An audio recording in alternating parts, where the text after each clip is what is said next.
o'quvchilar mana qaranglar savol mana. Ha. Mana 3 ta to'g'rimi? Mana 3 ta. Tanga mana shu yerda turibdi, to'g'rimi? Hech qanday qimillatmaydi. 3 ta qalamni joyini shunday o'zgartiring. Ha, tangani emas, qalamni joyini. Qalamda. 3 ta qalamni. Men mana da so'radim. Yo'q, qara, Mana to'xta. ham tursa bo'ladimi deb so'radim. Yo'q, qalamni joyini. Tangaga teginma. 3 ta qalamni joyini shunday o'zgartiring.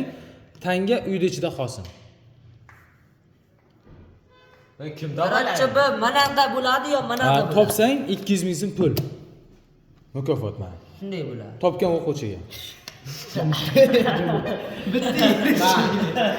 Javobini bilaman. Tangaga teginma. Managa qo'yganingizda men Yo'q, tangaga teginma. Ustoz, bunday katta padish qilib qo'ying. Manada bo'ladimi yo manada bo'ladimi? xohlagan Endi unisi aytolmayman. Uyda qolsa bo'ladi. Aka endi istaysiz to'g'ri.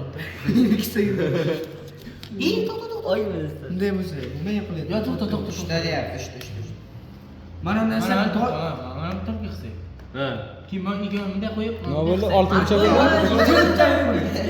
6-chi bo'ldi. 1 minut vaqtida sizlarga. Davay, tez ishlar, vaqtdan tugadi. Qoch men managa o'tmaydi avval. Qoch. 200 olib ketaylik olib. 4 ta qo'yapti. Ayniqsa. Bunday bo'lsa